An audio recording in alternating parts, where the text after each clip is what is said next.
ерінің әулиелігі әйелінің тазалығының. Зеңгі баба буа сиырдың бұзауының түр-түсін тумай жатып, дәл айтатын көріпкел әулие болыпты. Жары Әнуар ана да тегін адам болмапты. Ол Зеңгі бабаның ас ауқатын дайындап, адал қызмет етіпті. Тамақ әзірлегенде ғұсыл дәретпен пісіреді екен.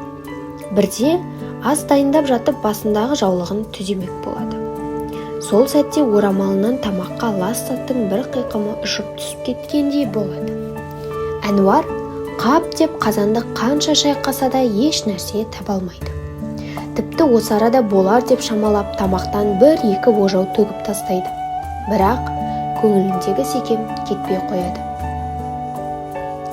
Түс мезгілі болғанда сиыр бағып жүрген Зеңгі бабамызға ас апарып береді. Баба ауқаттанып алады. Күмәнін тексермек болған Әнуар анамыз сүт пісірімдей уақыттан соң Зеңгі бабаға: «Анау буа сиырдың бұзауы қандай болады?» деп сұрайды. Баба: «Түсі қызыл, маңдайы қасқа бұзау» деп жауап береді. Әнуар анамыз жымиып: «Құйрығының ұшы ақ қызыл бұзау» дейді. Зеңгі оған бір қарап ойланып қалады. Уақыты жеткенде буа сиыр Әнуар анамыз сипаттағандай бұзау туады. Зеңгі болжамының қате шыққанына таңғалып: «Неден жаңылдым?» деп ойланады. Сол кезде Әнуар анамыз: «Өткен күні ас дайындап жатып тамаққа бір нәрсе түсіріп алдым. Қанша іздесем де таба алмадым. Күн көзіме елестеген шығар» деген де ойлар болды. Сол құрғыр аспен бірге асқазаныңызға барып, жанға әсер қылған.